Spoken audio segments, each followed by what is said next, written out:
Republic Digital is all set to drive the spotlight with its first ever roundtable series. AI and tech, fintech, consumer goods and retail, automotive and mobility. Watch as we decode the impact on 6th September 2024 only on Republic Digital. Not a short sum or a value by any means.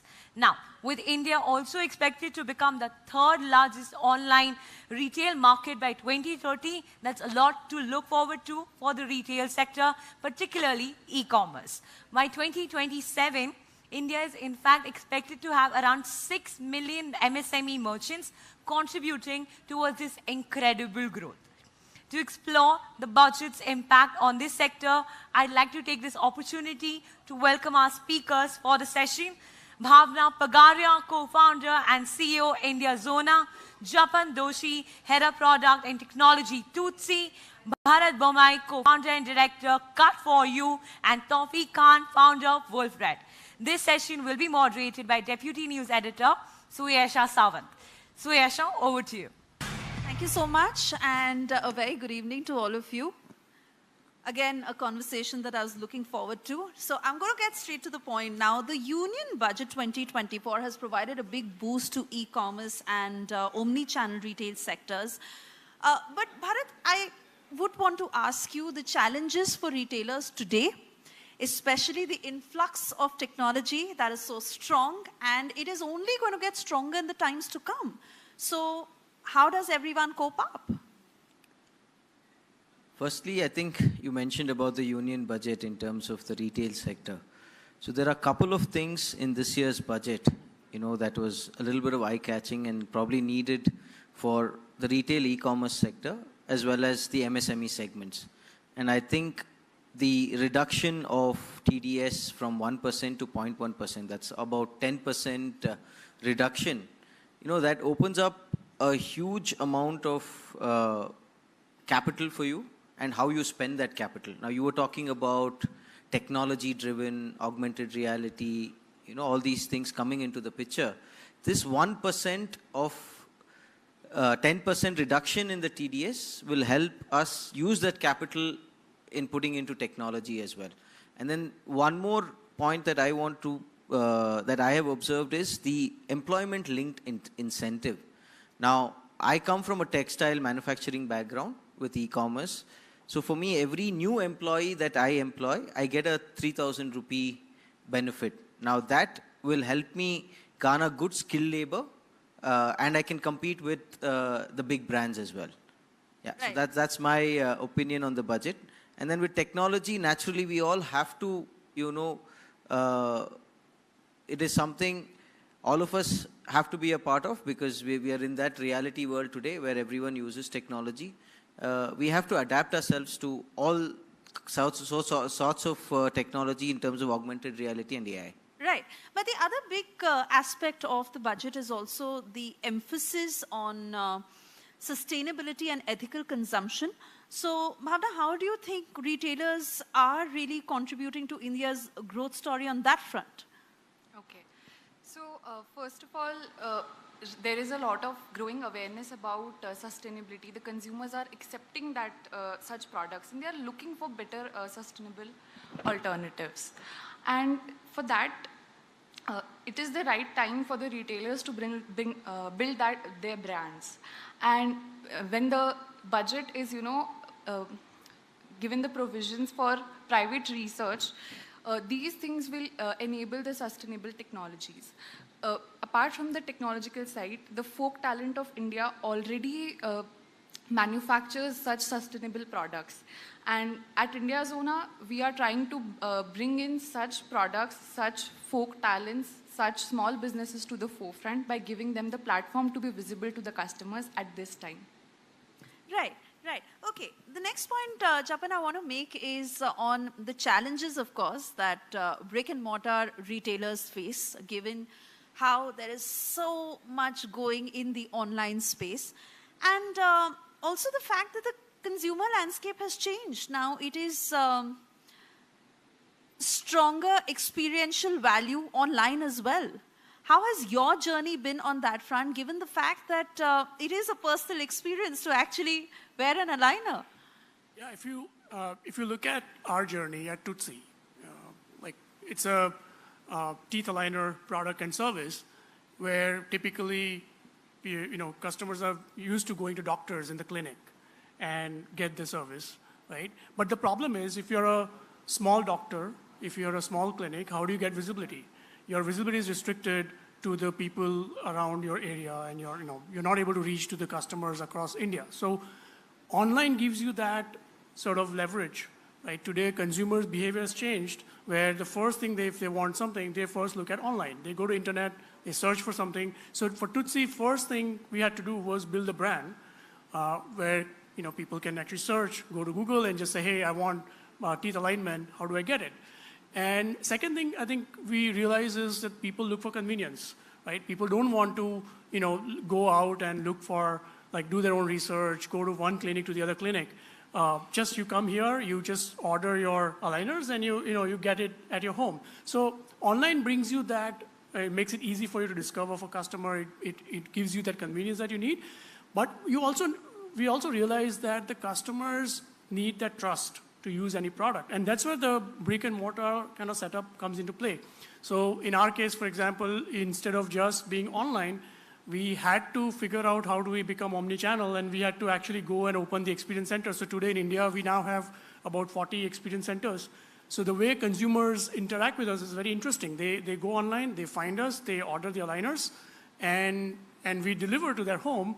But what they also do is they visit one of our experience centers and get the aligner fitted, where they meet the orthodontist and they get that trust and the experience that they need. So I think we are moving in a world where, at least in India, the omni-channel is core to all the online brands, and the brick and mortar who are not online should be getting online, and at least, at a minimum, they should be out there to get the visibility that they need. Oh yes, absolutely. It's very important in today's times.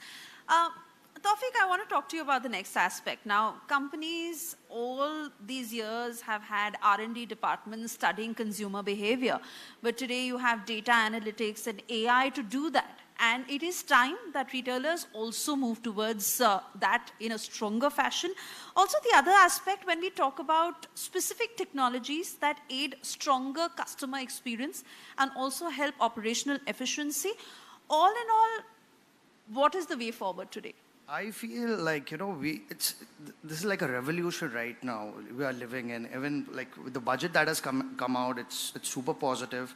And right now, when it comes to like an e-commerce sector, or even if you're seeing it as a retail or for consumer behavior, as you said, it's very important to create an experience. And the reason AI has come into the picture and adapting and taking over the market is because it's giving an experience. Like it's artificial intelligence, but it's giving you an experience. And for audience, I feel to come, or any consumer to come in the just buy your brand or just get into the data or just understand what you do is, I feel like it's very important to give you an experience. And we as a brand, like I have a multimedia company, and just, it's been 12 months we have created this kind of an experience for audience and just build a brand. Now we are slowly venturing into the retail side of it.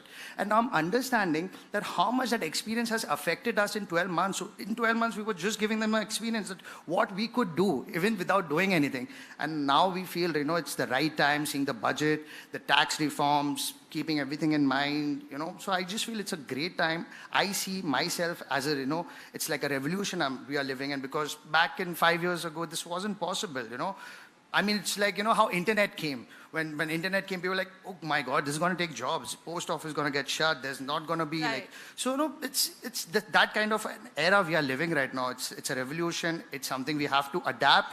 And not just be afraid of these technologies, because people are like, okay, it's going to take jobs. I don't think so it's going to take jobs. I think it's going to take like jobs of people who are not able to operate AI, because so you have to be adaptable to these things, because the consumer is expecting a lot now. They want an experience, like as we were discussing, the Zomato thing, like, you see that image popping out, and you see that, and immediately you've already bought him on an experience level.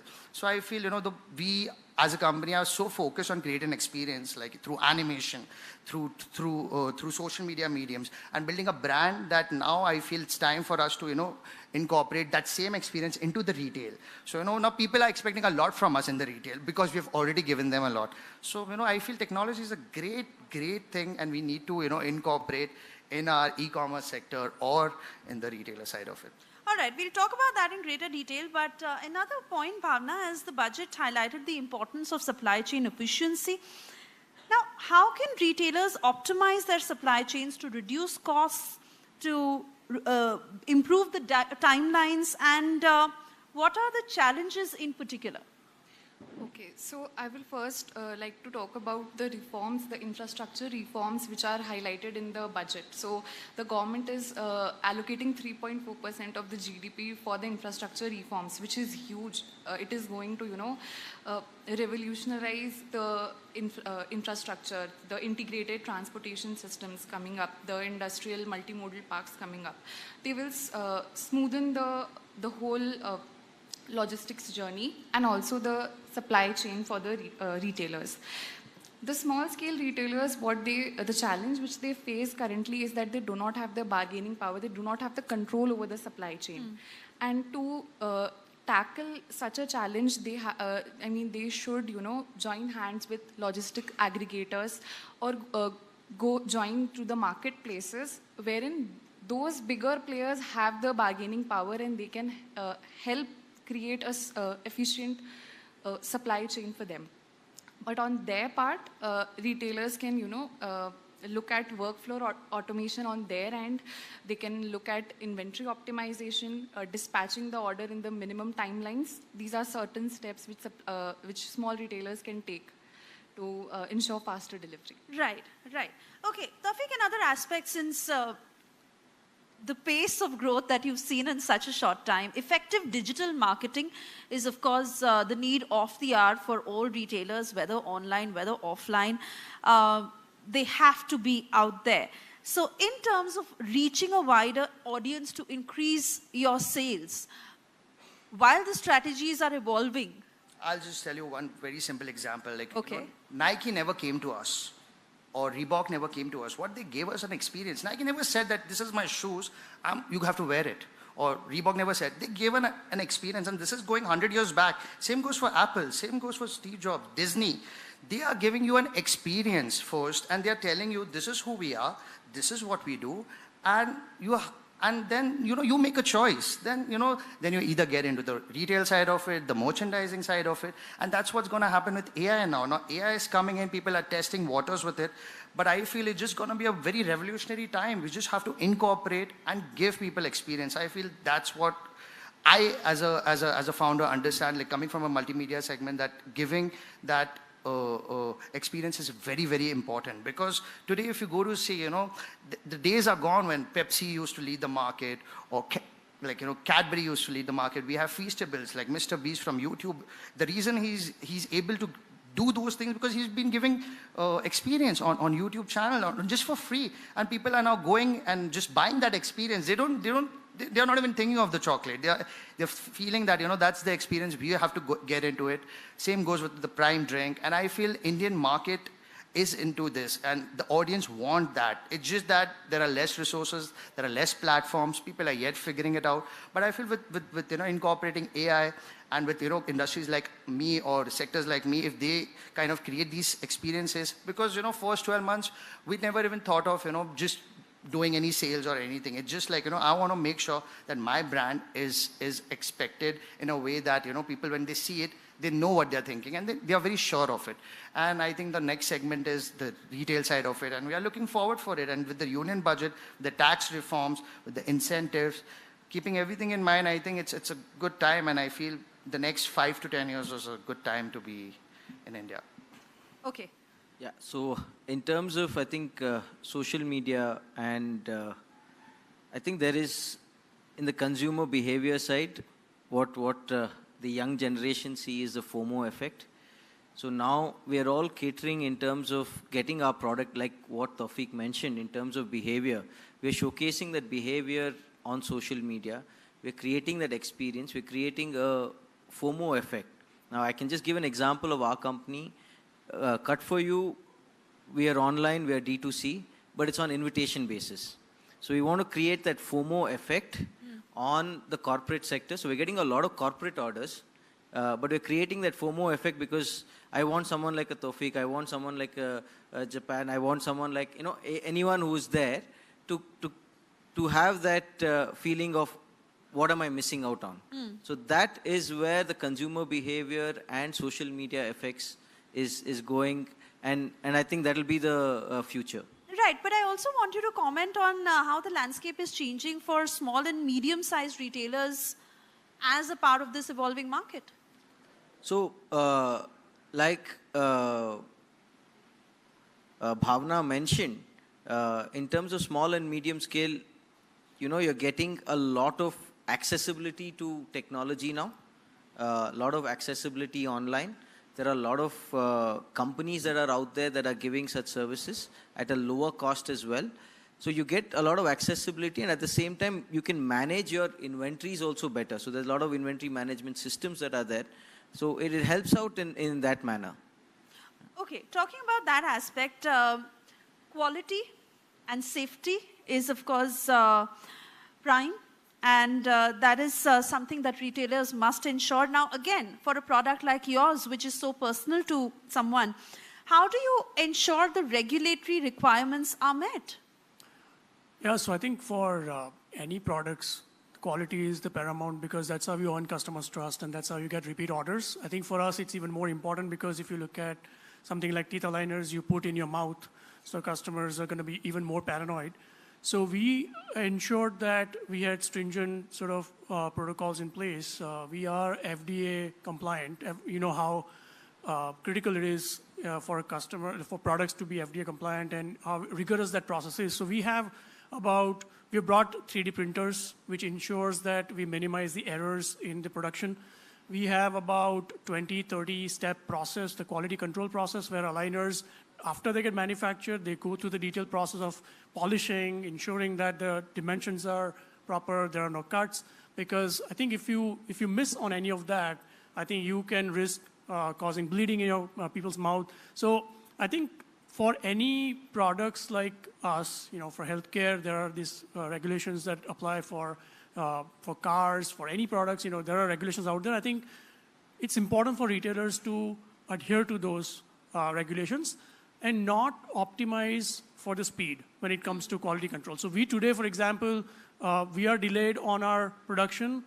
Sometimes it's because we are trying to make sure that we ship out the quality product. Right.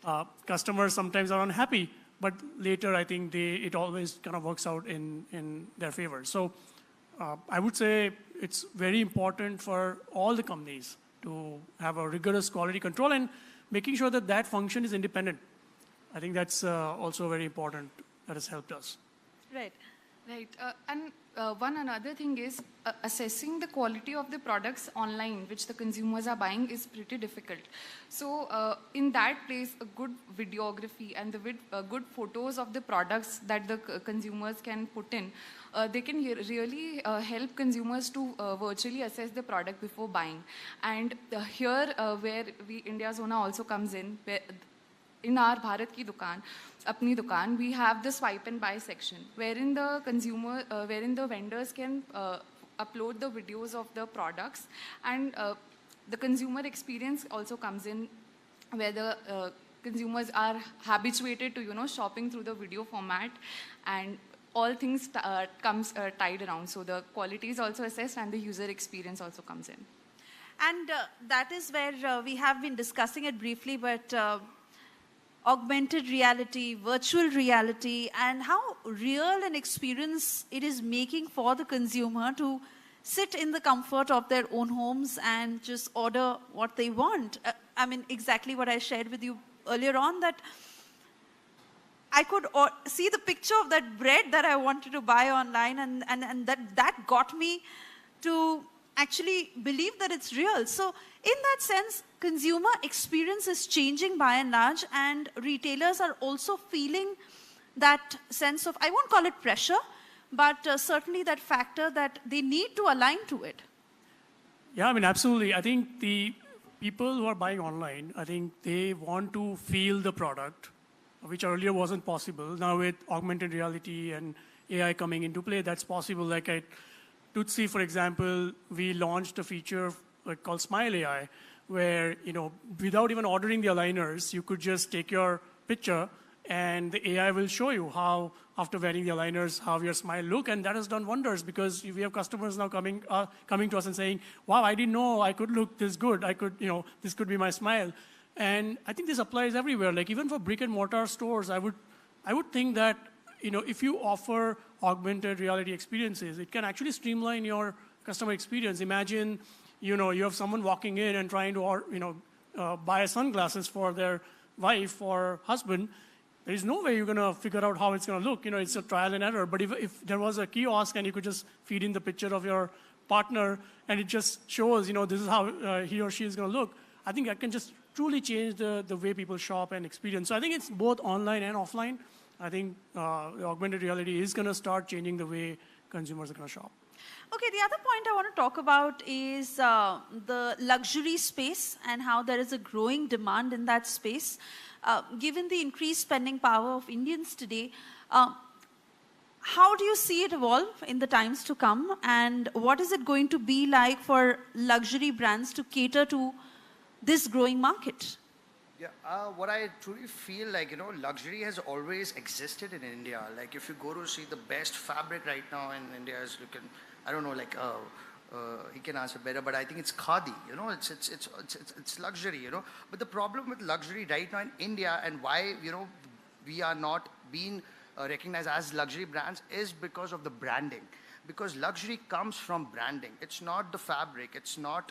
Of course, you have the quality. You have a USP to sell, but it's the branding. It's the experience. It's what I am saying to you as a brand that making you feel like there is already a luxury, Maybe it's shooting a video or it's shooting an experience or incorporating AI or incorporating VR or doing a live show for it, just like that. Like if you just go to see like brands like Gucci or Louis Vuitton, they have one of the greatest cinematic experiences.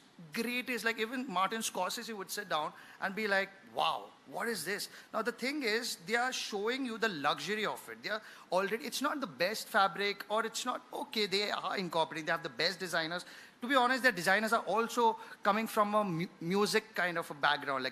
If you go to see Pharrell Williams is kind of the creative director of Louis Vuitton, who has never had a history in fabric or textile. But the thing is, he always made music for, I can say, quote unquote, rich people, or music for audience that feels like they're in the Lamborghini or they are in that. So, the luxury has so much to do with branding than just the supplying or just the making side of it. Because I feel once India adapts that, once India knows that this is how it's done, I feel we're going to have one of the best luxury brands, and we are nowhere far. I think it's going there.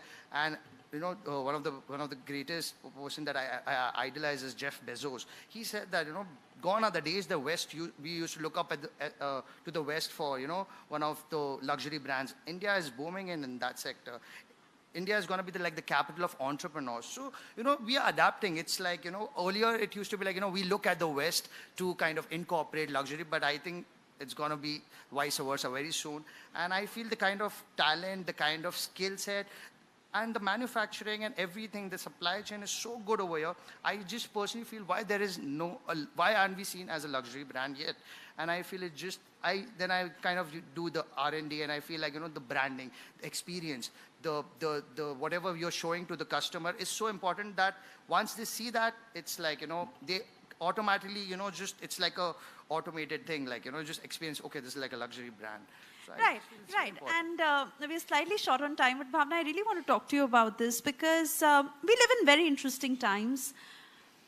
There is a renewed sense of consumerism where we take pride in going local and buying local, and also the government's push in local going global and meeting those standards. What is your sense as a retailer in this market? So I personally feel that India is richly talented. It has very nice products which has to be showcased to the world. However, there are certain issues why these products are not able to reach to the global scale. One of them is like the standardization of the supply chain, the compliance process. That becomes very complex. And for exporting, in the budget specifically, there are certain relaxations on the exporting norms. Yes. And there is no particular platform which is, enabling from the root to the globe. So only limited people are able to seize on that opportunity. So providing that platform, relaxation of the compliances and on the taxation norms is going to, take up these local products to the global scale. And again here, our India's Ona, the Bharat Ki Apni Dukaan would come in, and we are also planning to do the same. We are going to take India to that global scale. Right, Bharat. Yeah, so I think she made a very good point on the accessibility to exports. I think in this year's budget, Yes. the government of India has ensured that there are export hubs or centers that will be there, which will get accessibility from local goods. So which will become a big enabler, like people like you, people like us, and people who are in the consumer sector who are buying locally. Also, in terms of the budget, again, FPOs. There's an increased importance given to FPOs where even the farmers produce goods, or, the byproduct which a farmer produces also will have direct access in terms of getting it out there in the market, not only in the domestic market, but also in the export market. Right. So, certainly a positive point there. And to which I'd like you to add, in terms of India incubating itself from any global geopolitical flux, and how that has an impact on the supply chain dynamics. So I'm someone who believes that with every calamity, there comes an opportunity. So, and the recent crisis that we are seeing geopolitically, probably India is in a center of a lot of geopolitical issues surrounding it. The recent one being Bangladesh. But also I see an opportunity there. A lot of big brands, big companies, where almost 70-80% of Bangladesh's GDP is based on textile. So there's a huge opportunity for India to capture that market, not allow it to go to China again or Vietnam. Rather, we get all those orders back into this country, where a lot of policy making is also important. Right. So from the government of India's point of view, and also in terms of our marketing teams going out there and getting those orders. I think there is one study that I was reading that probably the retail segment in terms of textile is going to grow at a CAGR of 13%. But probably with this geopolitical issue, we can reach 20%. So that's the opportunity that I see, even though there are geopolitical issues around. And we can maximize the supply chain by using good technology, good softwares, which will become a big enabler. So that brings me to my closing question, which I want to take to all of you. Will India, according to you, be an alternate pillar for global retail? And what do we need to do to get there? You can all take that turn by turn. Yeah, I think we need to sort of focus on the strengths. I think we have talent. We have government who is coming out with amazing policies and infrastructure initiatives. I think ONDC is one of those, which is a UPI moment for retailers, small and medium. So I think if we can sort of leverage on what the government is building on with the talent that we have, I think we can definitely become a serious alternate to the world. Yeah, just to add to his point, I think the government of India is working on it. A lot of free trade agreements are around the corner. A few have been signed, a few are yet to be signed. I think a lot of FTAs that get signed will open a big opportunity and a big window for segment of MSMEs, which contribute literally 40-45% directly or indirectly for exports to the world. So I think FTAs in the coming days will be the most important, and that will open the big doors.